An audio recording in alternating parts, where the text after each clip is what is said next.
And welcome back, everybody, to I'll Hang Up and Listen. Of course, brought to you by Fatty Beer Company, Western New York's premier market and tap room with over 300 beers to choose from at 7 different Western New York locations. If you ever need to grab a beer, celebrating a Sabres win, going in the summer to watch the Sabres play, get over to Fatty Beer.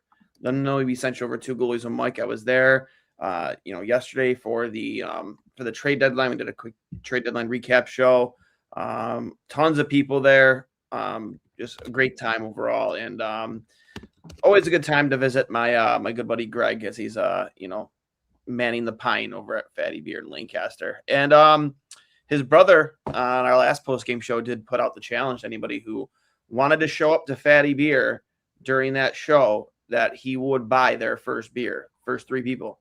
And 2 out of 3 people took him up on it. So shout out to you two. I don't know if anybody did after I left. Could have possibly happened, but at least 2 out of 3 of you showed up. So, and of course, Extreme Discount Mattress with Western New York's finest selection of mattresses and adjustable beds, featuring the Cool Gel memory foam, 2-sided mattresses, Tele Latex, organic mattresses, Chatham & Wells, and of course Scott Living, all for 1/3 to 1/2 as opposed to sale prices anywhere. So stop in their 7 locations across Western New York, or check out their website, which is extrememattress.com. That is extreme with an X. If you're looking for even more savings, check out the new closeout center at 1625 Walden Avenue in Cheektowaga. Up to 80% off their already low prices. You can save a fortune on one-of-a-kinds, closeouts, and floor samples. Get a quality mattress for literally pennies on the dollar. Extreme Discount Mattress. We sell mattresses for less, a lot less. And don't forget, if you mention that you are a fan of 2 Goalies, 1 Mike, you get yourself a free mattress protector with any purchase of a mattress. So make sure you check them out and let them know we sent you so you get yourself a free mattress protector. Hurls, this team may never lose again. However, though, this game did start off. I don't know. It seemed like they were kind of skating in mud. Passing wasn't there. That power play opportunity they did have looked awful. Didn't look like exactly they were ready to play, but as soon as the puck dropped in the second period, they turned it up and got out of here with a 3-2 win. Yeah, it was just a little early of a start time for the boys. Yeah, today. right. I think 5:30 compared to the normal 7 or 7:30 was just an hour and a half too quick, and it sure looked like it in the first. I think Nashville did a good job of clogging up the middle. They played a bit of a trap. They, I think, did whatever they could to slow down a group that is notoriously pretty fast, or at least recently. So I think they had a game plan coming in and they executed it. But I think going into that second period, the Sabres knew exactly what they needed to do, and they used their speed. They passed it around a little bit more. They got to the front of the net, and they were able to turn it around pretty quickly. So it's good to see, and it speaks to what we've said about this team, that they can win in a variety of different ways.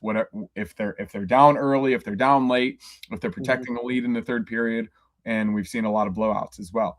So I think it's probably good that they had a game like this. Nashville, by no means, is a bad team. They were 3 or 4 points out of a playoff spot in the Western Conference. So I would say that the perception of the Predators is definitely less than the skill of the team. They still have some really, really good players. Philip Forsberg, Roman Josi, UC Saros. They have a pretty good team. It was really weird to see Ryan O'Reilly wearing a half shield today. I heard that he injured his eye the other day, but didn't like it. Either way, really, really good win, character win for the group, and I think it's the momentum that they needed going into a massive game against the Lightning tomorrow night. Before we get into just the game itself, obviously, with the trade deadline being yesterday, the new acquisition from Buffalo. We haven't really talked about the Parayko thing. Just kind of just your overall reactions from this year's NHL trade deadline, and maybe grading Yarmo's first time as Sabres GM, his first trade deadline. I thought it was pretty good. He definitely took a couple shots, which we're all aware of, and that's just the nature of the business. Sometimes things get leaked. Sometimes things don't work out. It would have been nice to have Colton Parayko. It would have been incredible, earth-shattering to get Robert Thomas. But I think he was able to do the most with what he had without giving up premium assets while also acquiring 4 players that I think can meaningfully help this team in the playoffs. I know there is a perception of playoff style hockey, and then you look at the numbers, especially of Logan Stanley and Luke Schenn, at least defensively this season, and they aren't great. But I think we all know as well as anybody, as any fan base, that injuries are gonna happen. And it happens every single playoffs to every single team. And having depth, having guys that are not only big and tough, but have played meaningful minutes in the NHL is invaluable. So getting a guy like Logan Stanley, getting a guy like Luke Schenn, especially Luke Schenn, who's been in the league since 1995, like it feels as though that, not actually 1995, but it feels like it. I know. I'm just saying it's important to have that type of guy on this roster. I think he's on his 18th NHL season or something like that. It's crazy. I'm not sure if he's won a cup, but Tanner Pearson won a cup in LA in his rookie season. No, I'm pretty sure Luke Schenn was with Tampa Bay, was he not, when he won a cup? I don't know off the top of my head, but I know Tanner Pearson won a cup in LA, and he's the type of guy that can give you really good, tough minutes on your third or fourth line. And I think he's a guy that can absolutely contribute as well. And you saw Sam Carrick tonight. They trusted him enough to have him out there on the most important draw of the game, win the draw at the end of the game. And he was mucking it up in front of the net, hand washed a guy at one point in the second period, I think, or maybe it was the first. Either way, he played a good amount of minutes tonight. I was just going to look up how much he played and how he did, especially on the draw, because I think that's going to be where he's most important. So he's 4-4 on faceoffs tonight. Pretty good, 50%. I think he's about 53% for his career. He had almost 9 minutes, which I think is pretty typical for the fourth line. Benson, Mallinston, and Carrick all had around 9 minutes. So, yeah, another solid addition. So I'm pleased. I think that obviously the ceiling could have been a little bit higher had the Parayko and Thomas deals worked out, but is that your phone? Force it. And I don't think he forced it, and I think he did a pretty good job. Yeah. Luke Schenn has won the cup twice. So there you go. We do add another 2 more rings, actually technically 3 if you want to count his ring twice, but 3 rings to the room, which is huge. I was bummed about Parayko, don't get me wrong. Like, I mean, I understand maybe. I was kind of surprised how split the fan base was on the reported return to get Parayko, because everyone knows how bullish I was on Radim Murka. But it's not every day you can go out and get a Colton Parayko to come be on your blue line, and just bringing in the experience he has. I mean, just a couple years ago, he was by and far a top 3 defenseman in the National Hockey League. Yeah, give me that guy for a cup run. Absolutely. You know, ranking like as one of the highest shot blocking defensemen, stay-at-home defensemen in the league, something this team has probably needed. And even as a depth piece, I mean, I'm not really sure where he was slotted in, but you know, like you said, sometimes it just doesn't. It isn't meant to be. It was cool to see and hear that we were in on Rob Thomas, knowing that like Guillermo wasn't fucking around. But again, it wasn't meant to be. So I'm very happy with how we made out. You know, Logan Stanley is a big body. And you've all seen the highlights. He has a cannon for a shot. I mean, it's kind of funny that coming into the season, he has had 1 career goal his entire NHL career, and this season he has 9. I think he had like multiple seasons of 1 career goal. Was that what it was? Yeah. Every single year it was 1 goal? Yeah, it was something like that. I was looking at it the other day. So yeah, in his first 5 NHL seasons, he had 1 goal in each season. And then this year he's got 9. So yeah, I would say the shooting percentage isn't necessarily going to be at 12% or 12.2% for the rest of the season. But I think it shows that he is getting to the right areas. Maybe he's had some puck luck here and there, but eventually that's going to happen in your career. And with the Parayko thing, I think there are things that are not mutually exclusive. You could have been happy about Parayko being added to this team, helping the group tangibly for the stretch run and in the playoffs, while also being a little bit upset at the return, which was reportedly Radim Murka, a first-round pick, for a 32-year-old defenseman who was making $6.25 million for the next 4 years. I think honestly, that's not a lot of money. Yeah, I mean, yeah, I don't know. I think there was justified reason for certain people to not necessarily overreact, but be not necessarily over the moon about what the return was for Colton Parayko. His game has not necessarily been the same as it was 3 to 4 years ago or earlier in his career. His offensive production has dipped, but that's not necessarily what they were trying to get him for. I think they were trying to get him for that second pair, potentially even first pair minutes if need be, and he absolutely would have helped the team this season. But given that it didn't happen, I'm happy that Mirka is still in the system, that they have the first round pick that they could potentially use right around the draft or before free agency to help get a guy to come improve the roster next season. I think that, buddy, is that your anytime phone? a trade happens, no one's going to 100% be happy. This is how these things work. So I think everybody's within their right to feel however they want about it. Is that your phone? It might be my laptop, but let's see. Yeah, I can hear it clear as day. I don't know if, do not disturb. Okay, there we go. Anyways, again, I understand the frustration, I guess. I was very high on Redeem Mirka. I still am very high on Redeem Mirka. Hopefully no hard feelings and he realized this is a business. And that, we're going to dangle a guy like him to get a guy like Parayko. But, I love the idea of having Luke Schenn, even if it's a depth guy. I don't know if he'll be an everyday guy in this lineup. I guess it kind of falls on Kesselring, right? It kind of puts the pressure on him to perform. I thought he had a decent game tonight. I don't know what the numbers show, but I didn't really notice him getting mistakes out there tonight.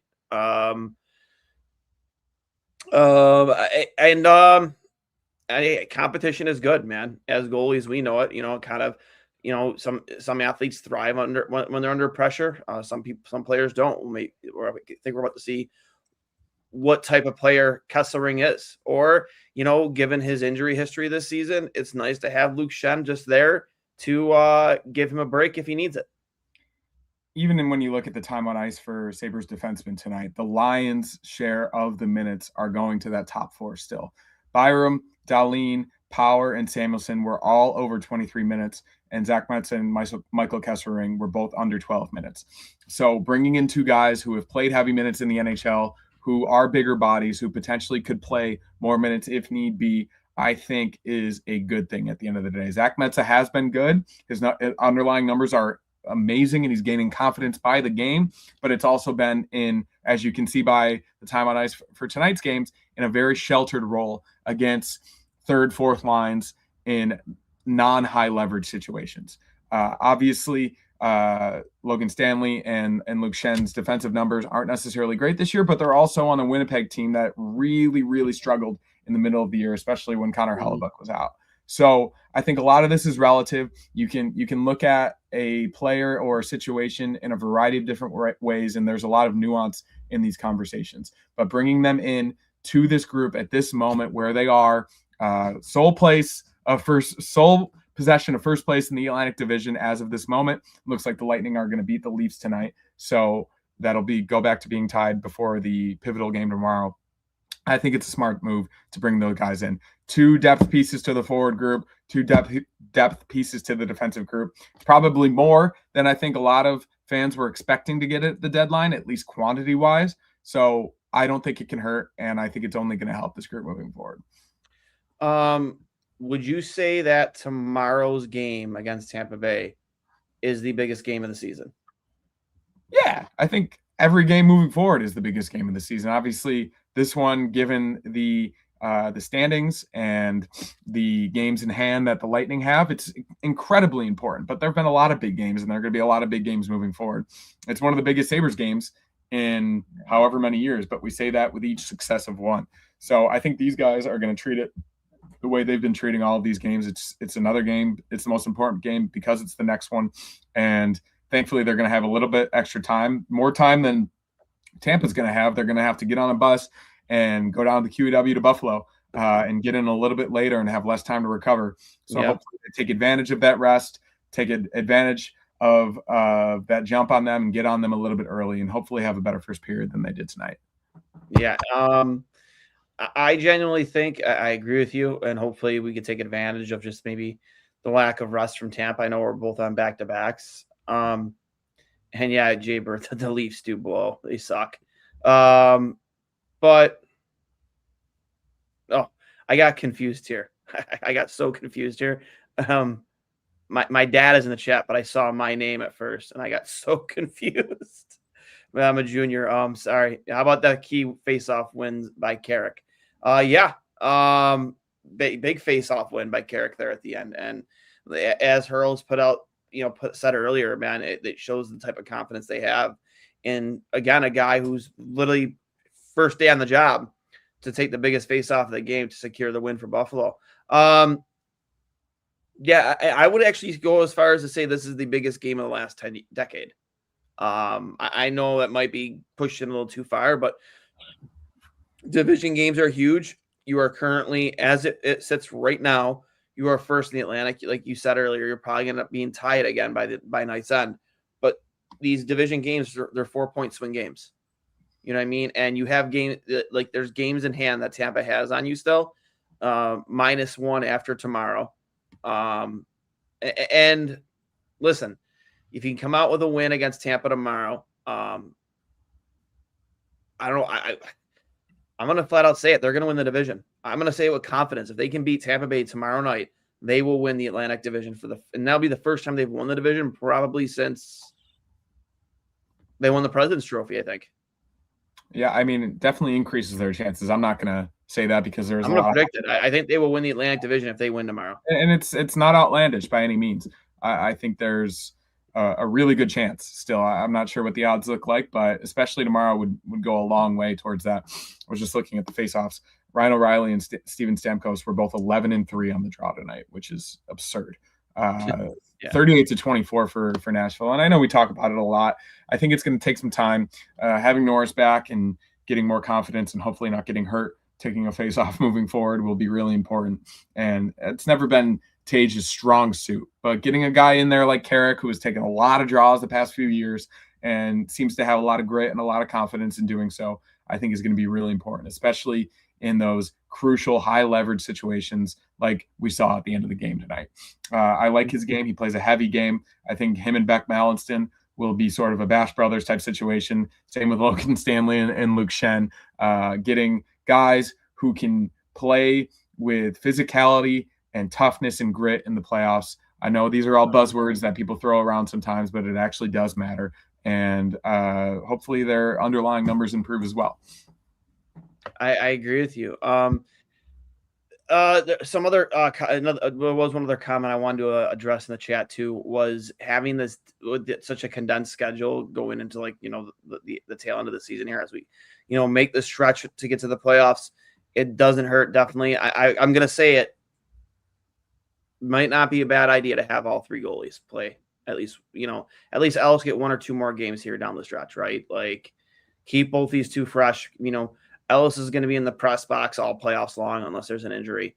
I don't mind carrying 3 goalies, and I definitely don't mind carrying the amount of defensemen. I mean, the roster restrictions are off now, so I wouldn't be surprised if they kept Metza up. You want Metza practicing with the team, right? Like, sorry for Rochester, they lost one of their best point producers yesterday, but I think. As a Sabres fan first, I would want Metza practicing with the team. He played tonight. You know what I mean? I know obviously we're dealing with the Logan Stanley and the visa issues with him and Shen, but I have no problem keeping these guys up and just having them for depth purposes and keeping them at practice to be able to maintain the chemistry that they've been able to build so far with this team. Same thing with Josh Doon. Keep him up. Let him practice for the team. I don't care if there's a 5th or 6th line out there. What do they call them? The Black Aces? Is that what they used to call it? Yeah, I guess so. Yeah. I was just watching. Owen Power gave the belt to Sam Carrick in the locker room, who then tried to give it to Alex Lyon, and Alex Lyon would not accept it. Really, really funny video. Alex Lyon refusing the belt to a guy who's humble. He knows his place on the team. Seems like a good locker room guy. He's been around for a long time. Blue guy.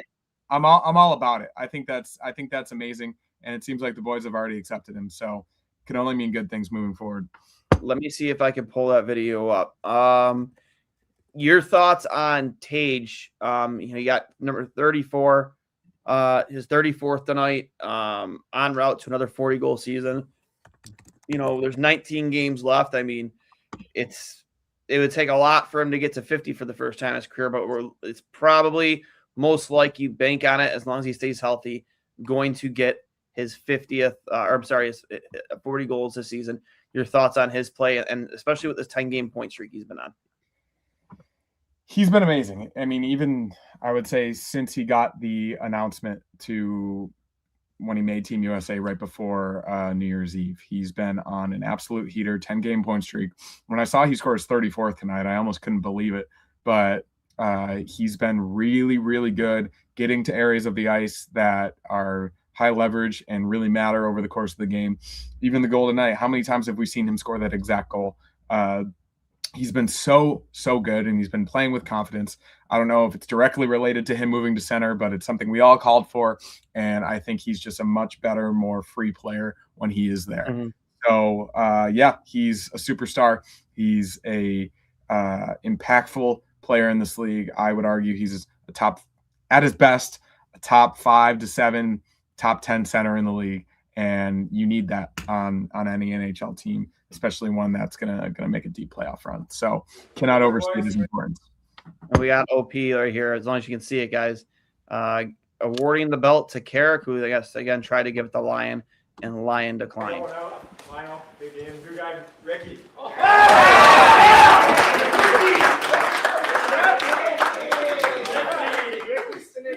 Thanks, boys. It's been a pleasure. You guys are wagon of a team. It's been fun. So thank you guys. Fine, I think this goes.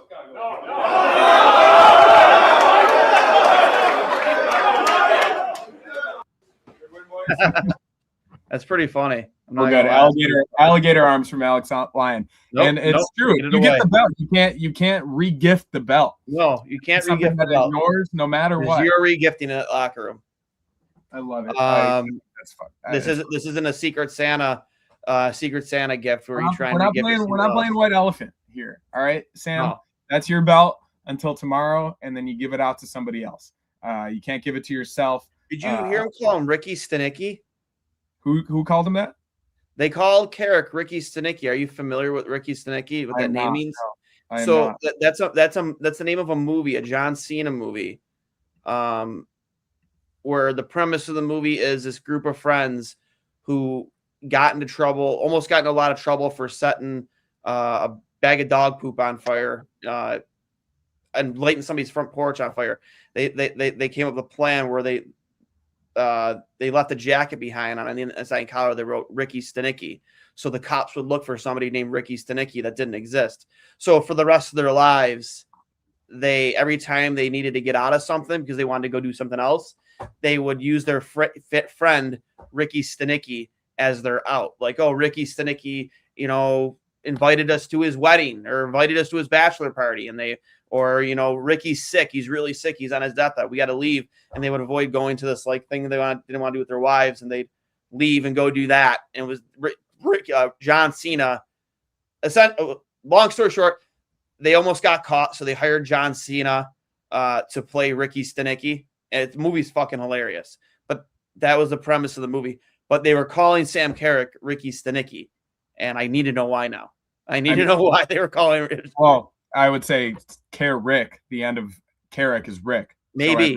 So I would say that's probably the reason. That could be it. That definitely could be it. Carrick, Ricky Stanicki. I love it. That's great. I already love this guy. I just love a good fourth line grinder. Your thoughts on I believe it was Oslin, Norris, and Doan line. Doan getting finding the back of the net for the first time. What feels like a long time. I feel like it's been a minute since he scored. Good to see him get going off a nice feed from Norris. And your thoughts on Norris since he's gotten back from injury? I think he's been a top 3 player for them. Yeah, he's been amazing. Even that play, Doan causes the turnover on the boards, flares towards the net. Norris, incredible sauce pass right on Josh Doan's stick, and he finishes it. It was his first goal in a long time. He's been a little bit slower since he signed that extension, which I think is natural. but hopefully that opens up the floodgates a little bit for him here moving forward. The line is really good. It's a diversification of skill sets. Even last game against the Penguins, they had one shift that Doan missed a wide open net, went through the crease, but they created so many chances. They caused so much pressure. They're so fast, and they know where each other is at all times. The way that Noah Ostlund has his head up when he's carrying the puck is what you teach in hockey school. All three of them have different things that they offer, but they work so well together. And I hope that line is able to stick together, because I think when they're at their best, it can be the best line on this team. And for your second line of sorts to be the most impactful line on the team is really, really important. So yeah, hopefully Norris can stay healthy and they can keep this going. I 100%. How do you think this lineup does shake out, though, when you insert at least Logan Stanley? Do you see Luke Shen playing over Kesselring? I mean, I imagine Metza for sure, but you got Connor Timmins, who's expected to be back at some point. There's some hard decisions going to have to be made before playoffs, like who plays and who sits. I think the most likely candidate to slot on the third defensive pair is Logan Stanley. I think they would potentially try. Well, for sure he's playing. Yeah, well, I wouldn't necessarily say for sure, given how well Metza has played, but I think that it probably is going to be Logan Stanley. I don't think you're trading for. You're not trading for Logan Stanley. No, he's playing. I think that's what they'll start with it, though. But like that's what I'm saying. I don't think it's necessarily set in stone because of how good Metza has been in that role. I think they're going to look at the numbers and they're going to look at which player impacts the game most positively. And if Logan Stanley's defensive numbers continue to not be good, then Metza will slot back in. I really believe that. Or if Kesselring is not showing that he's improved health-wise or his numbers, I think that's the benefit of all of this, is that you have guys that you can slide in when need be. But when Stanley's there and he's up to speed and he knows the system and he knows what he needs to do, I think it will start with Logan Stanley on the left and Kesselring on the right. And then fourth line-wise, I kind of liked what they at least started with tonight. I think eventually Krebs slotted back in on the first and then Benson was on the fourth. But the interchangeability of those two guys, I think, is important. And I've had some people tell me that they would rather Tanner Pearson than Jack Quinn on that third line. I think Quinn's obviously been pretty inconsistent, but I don't necessarily think that'll happen, at least right away. If Quinn continues to turn the puck over and trip over the blue line and not produce at the rate at which makes him necessary to have in the lineup, I think Pearson could slot into that third line. But that is the benefit of having options. And I think that the coaching staff and the analytics department and the video coaches will all work together to figure out on a game by game basis. It won't necessarily have to be the same thing, but you've got options in and out of the third, fourth, and third defensive pairing. Yeah, and again, it's a good problem to have when you just have that kind of depth, man. You just really, really do. I'm loving this back and forth between Lyon and UPL. I think they're both stepping up to the challenge. And one thing we've learned about Alex Lyon, me personally, and you, when we had him on the show, is just like, this guy is a fucking gamer. He even said it when we had him on here, he doesn't want to have happen here what happened to him in Detroit. He wants to lead this team up to a deep playoff run. And I mean, I don't know. Can someone look up where he ranks right now in the NHL in GAA and save percentage? And I know he doesn't have the most games played probably compared to other goaltenders, but when's the last time he had a bad game? Do you remember? I don't. It's been a while. I would say probably the Penguins game, the game before the Olympic break. They all had a bad game that night, though. I think then a lot of those goals weren't necessarily on him, but he also got beat a couple times when he hasn't been beaten. Even tonight, if he was able to see the puck and he was squaring up to a shot, he was able to either make the first save or even make the rebound. I mean, that Evangelista out of air bat that he was able to square up somehow and be in position is remarkable. He is playing so composed with so much poise. He's constantly in the right position. He's swallowing up rebounds. He's sealing the ice in front of the net. He's got a quick glove. everything about his game is just firing on all cylinders at the moment. Yeah, he's I forget which shot it was, but he kind of, there was some chaos in front. It was that play where I think even a couple Nashville players threw their arms up the air because they thought that the puck went in, and then it carried wide, and then it kicked back out front, and then the immediate shot, and Lyon was just like, quick glove, gone. And I love the way he makes a glove save, dude. It's awesome. He's just like, real quick, just like it's nothing. He flashes a little bit, but he doesn't go too crazy. I think he might have one of the best glove hands in the league.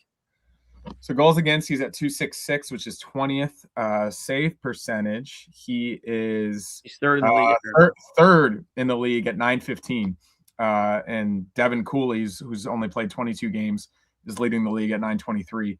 Wedgwood is in first. He's tied with Lyon, 5 more games played, but also at 915. So pretty good. Even the goals saved above expected stats, he's top 10 in those. I think potentially even top 5. He definitely might be after tonight. Everything about the Alex Lyon acquisition, as you mentioned, even off the ice, even you can see from that video there, he gets it. He's got that it factor. The boys love him. If everyone listened to our conversation with him, he's one of the nicest, most intelligent guys I've ever had a conversation with. And that's not just athletes. He just seems like a really, really great dude, and couldn't be happier that he joined the Sabres this offseason. I mean, when me and Steve were talking about it on the last post game, I'll tell you, he was the addition of the offseason. He just was. Like, he has brought so much stability to that net. And who knows how much he's rubbed off on UPL or Colton Ellis or whoever. Like, he has just been a calming presence that crease has not had since Ryan Miller left. Yeah, and I think it's helped UPL. I really do. I think not having the pressure of being the guy and playing most games, or even 75% of the games, has been really important for him. It's allowed him to get healthy, allowed him to get the games that he's gotten and also perform, at least especially in the past 2 months. So we'll see what happens with the playoffs. I think Lyon obviously gets game 1, but I would say based upon the schedule, depends on the type of game it is, the workload. Obviously, Lyon's at least relatively older compared to goalies in the NHL. He hasn't had this type of workload in his career. I think it's not it's not out of the question that UPL could get some playoff games. And given the way he's played recently, I think us and everyone else included would be pretty confident with him starting the playoff game. Mm-hmm. We've been talking about this on the show for a while. I feel very comfortable in him playing game 1. And then I know I've talked about it too, but I think we're essentially making it official, weather permitting. Actually, what dates are you going to be? I know you say you're coming home for the first game of the playoffs, but like, what are the dates you're going to be back in Buffalo for? The flying late on the 17th, getting to Buffalo the morning of the 18th, and then I think I'm flying out Monday the 27th. So depends on where they are in the standings. That first game could be either the 18th or the 19th. And then, I'll go to whatever home games are in Buffalo. So it really depends on the standings and what happens. But I will be there for the first day of the NHL playoffs, if it does so happen that way. So I'm going to announce it now. Again, I know I hate trying to be so confident when saying playoffs, but I feel like it would take like an epic collapse for this team to fall out of a playoff spot at this point. I mean, it's the end of the first week of March, and we're leading the Atlantic right now, March 7th. So I feel comfortable in saying this team is making playoffs. I think I saw yesterday that their odds to win the Stanley Cup were higher than they were to miss the playoffs, which again is insane. But talking with one of our sponsors, Nick Fatty from Fatty Beer, they are going to be hosting a giant watch party for the first away game for round 1 of the Sabres, for whoever they play the Sabres in the playoffs. They're going to they did this for Bills games where they shut down all of Main Street in Lancaster, and they set up 2 giant screens at each end of the street. I will say this, we're what was it? We had like probably the first Bills game. We had close to over 1,000 people out there. I imagine for the one of the first playoff games in 14 years, it's probably gonna be around the same. So I want to invite everybody in the chat to come out and support the Sabres in their first away game at Fatty Beer in Lancaster on Main Street. There'll be street vendors. You can bring your own beer. You can buy beer from Fatty. It's honestly an absolute blast. They do such a good job with it. And hopefully the weather holds up. It's going to be a great time. So you'll definitely see me there. I'm sure Connor will talk, but like probably going to do a live podcast, about some other surprises in store that me and Nick Fatty are working on, but it's going to be a great time. Yeah, that'll be sick. And I think that won't be uncommon around the city. I think a lot of people know that tried and true. You say hockey, is this a Sabres town or a Bills town? I think it can be both, but the hockey culture in Buffalo is so pervasive, and it has been for a really long time. Me, myself, growing up in the city, playing for the Bud Bakewell Bruins growing up, playing at City Honors. I eventually played at Cas my final year of travel. But the amount of rinks that are not only in the city but the suburbs, the amount of people that have grown up either around the game or playing the game or knowing somebody who had a direct connection to it is, I think, as dense as any area in the country. And that includes Boston and Minnesota. The hockey culture in Buffalo is incredible, and that's why people say this is a hockey town. Look at the game tonight, a 5:30 game against the Predators, and it was completely packed to the brim. Obviously, directly related to how good this team has been and the turnaround that they've accomplished in the past 3 months. But through and through, even through the tough years, the ratings for the Stanley Cup Finals, for the Olympics, for any international hockey event, the Four Nations, have always been highest in the city of Buffalo because the city loves hockey, and hockey is now loving the city back, at least the professional hockey putting out on the ice. And it's really cool to see.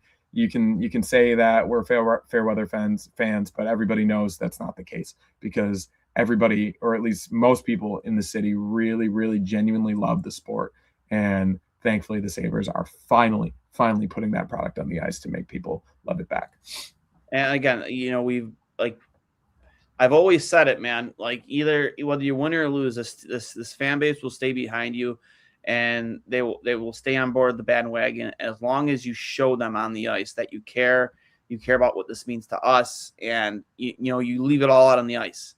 Because trust me, man, like even in those Hasek years, man, there were plenty of games where when the year they made the finals with Hasek, I think they finished in the very last playoff spot. Like, I think they were 8th in the East. So it's not like that whole season was like fucking roses.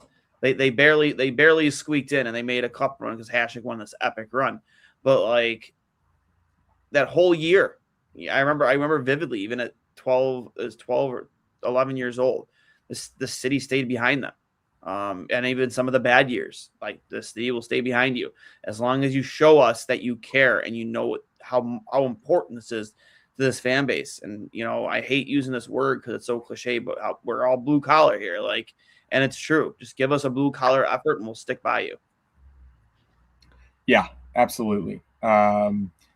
The Canadians are tied with the Kings in the third period, so that is at least a positive result. The Lightning, to begin the third period, are still up 4-1 on the Leafs. Can't imagine them losing, so that increases the enormity of the game tomorrow. Going back to that, the Sabres are out here not this upcoming weekend, but the weekend after that. 2 games, Saturday and Sunday, in LA and Anaheim.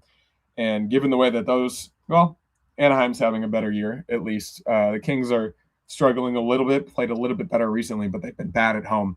I think a Saturday at 1 p.m. Pacific game, I would say 35 to 45% of that arena is going to be Sabres fans. It's always super packed, not just Sabres fans in LA, but from all over come to those games. And given what's happened this season, I think it's going to be an unbelievable atmosphere. I'm going to be there. I'll be in the 100 level. I'm playing on the ice after in a beer league all-star game, so that adds the cherry on top. But even in Anaheim, we went a couple seasons ago, and it was pretty good down there as well. So it travels all over. And even tonight, we had 10 people show up to bar around the corner where we usually watch Bills games to watch the Sabres games with audio over at our local bar. So that's awesome. It's and we're going to keep it going for as long as we can. We are now the LA Sabres backers, which I think is hopefully something that's popping up all over the country at this point. Yeah, right. Apparently Dylan Larkin went down with injury tonight. I did not know that. Never want to see a guy get hurt, but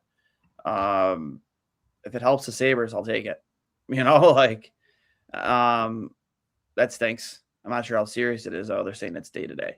I'm going to hit the post-game quotes here from the locker room from Lindy Ruff. Ruff says Doan is a young player who will have his ups and downs, says you got to stay with it. But overall, Doan, as a young player, he's putting together a very consistent season. Ruff says early they didn't go north in a hurry. Keep it simple.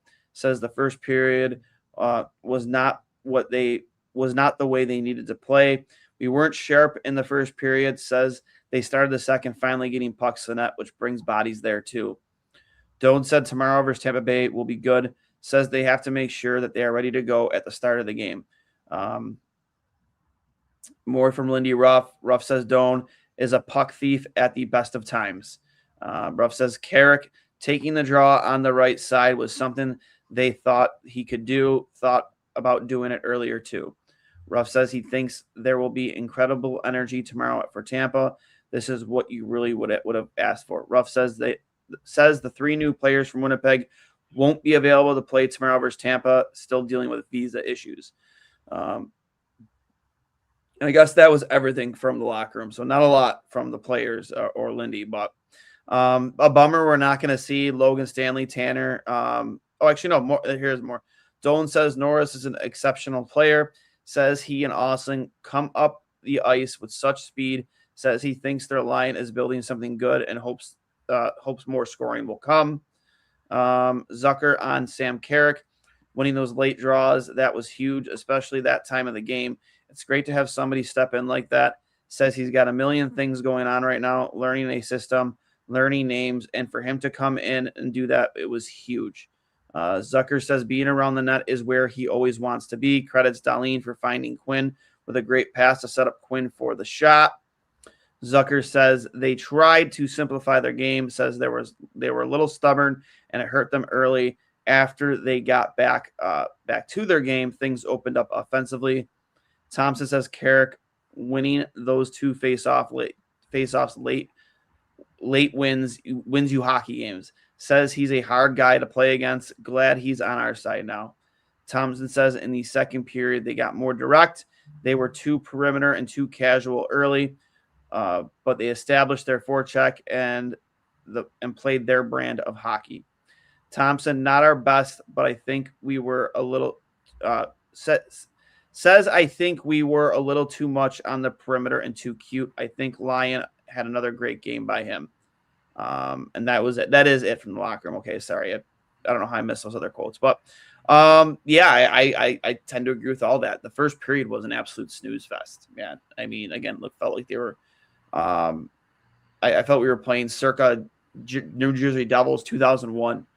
I think we had two shots in the first period. I think with 2 total shots on goal. Yeah, it was 2. It was bad, which is very uncharacteristic of this team. But then they came out of the second period, shot out of a cannon, which was good to see because when you've seen them start games like that in the past, they used to never recover. But they recovered tonight in a great way. And I love to see all the love that they're giving Sam Carrick, just, recognizing, his importance to this team, how great he is in the faceoff dot. And again, it sounds like he's going to be a guy that's going to be an every night guy for this team going forward. Again, with Tanner Pearson too, I don't know where he's going to fit in this lineup. If he's going to be an every night guy, who's going to sit? I don't know. I think probably Pearson to start, but it seems Carrick will be their fourth line center, especially given how good he is on draws. So I'm happy with that. And you still have potentially Justin Danforth coming back. I would say less likely Jordan Greenway comes back. You've got Tyson Kozak. Obviously, doesn't seem like Yuri Kulik's going to come back, which is super unfortunate. But the most important thing is his health and making sure he's good to go. Yeah. Just even as a human being, not necessarily a hockey player. But they've got options, and I think Tanner Pearson eventually could slot in. I think they'll get him in there in a spot start here and there to see how he performs, and you've got him no matter what. So yeah, I'm pleased. They are building, I think, a team that high end is obviously very good, but I think the floor is much higher than it was 3 days ago, which I think is really important. I agree. Apparently the Mammoth has a 4-2 lead. Who are they playing again? The Blue Jackets. Blue Jackets. Okay, that's great. And they've been on fire this second half of the season, man. They kind of came out of nowhere. Bruins beat the Capitals 3-1. Devils beat the Rangers 6-3. Flyers beat the Penguins 4-3. We obviously beat the Predators 3-2. Canucks are beating the Jets 2-1. Almost halfway through the third period, as you said earlier, Lightning still 4-1 over the Leafs. Still tied between the Canadians and Kings. Almost halfway through the third period, 2-2. Mammoth over the Blue Jackets 4-2, almost halfway into the third. And the only other games going on tonight are Hurricanes and Flames, Kraken and Senators, and then Islanders and Sharks. So some scoreboard watching still to be done tonight. But again, another earlier puck drop tomorrow at 6 p.m. And hopefully they come out better than they did tonight, because I think Tampa's probably a little bit pissed that they lost that game back in Florida. And so much talent on that team. I've met. Did Vasilevsky play tonight? Is he playing right now against Toronto? I would say not, but let's see. Vasilevsky is playing. So he's not playing tomorrow. I mean, if anyone could do it. I mean, yeah, but that'd be... He's only faced 20 shots. Yeah, he could play tomorrow, man. Yeah, I think if anyone could do it, it would be the Big Cat. Yeah. Well, you still got to take advantage of that if you can. I would argue that he is going to play tomorrow. You think so? Yeah.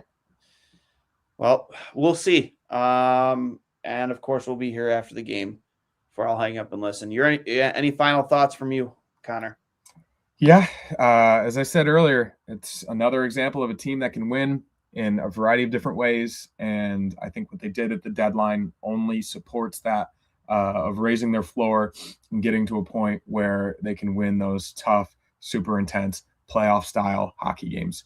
It is, I think, a group that has found momentum in a variety of different ways, whether it was the GM getting healthy, scoring timely goals. The goaltending's obviously been super important, but nothing phases them.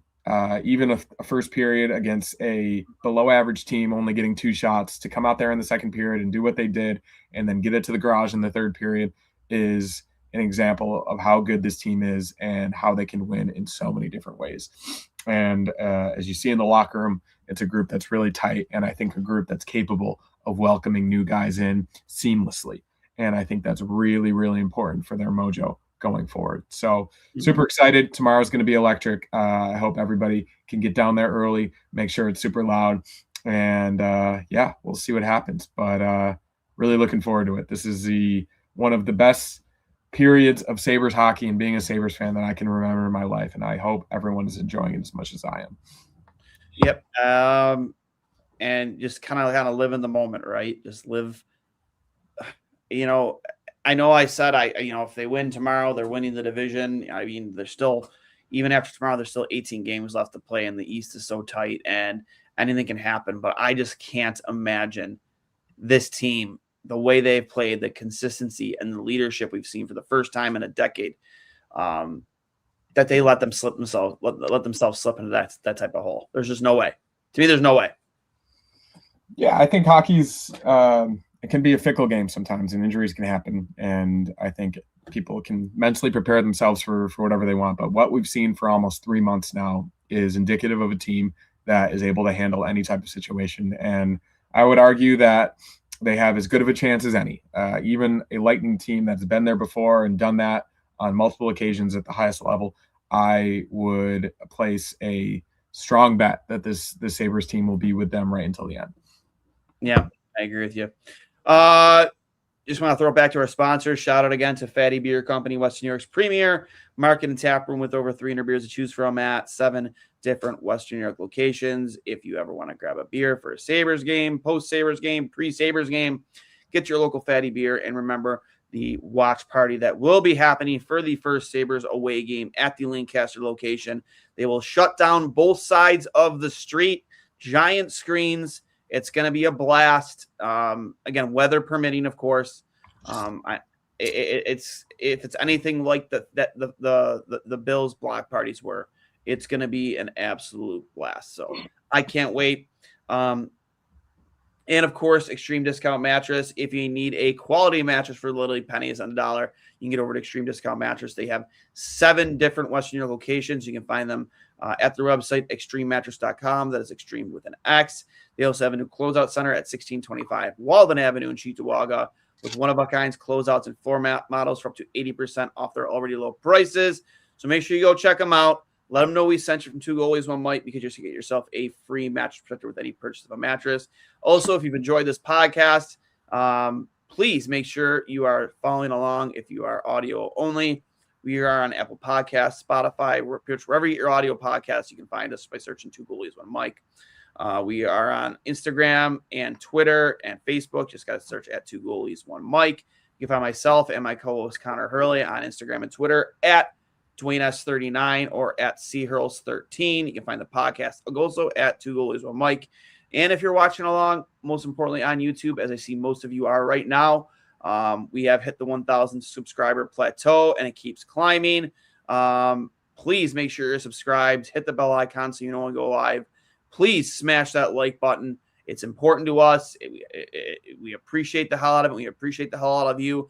We wouldn't do this if you weren't there to vent with us, to celebrate with us. So keep on doing it, and we'll talk to you later. And until tomorrow, go Sabres. See you then.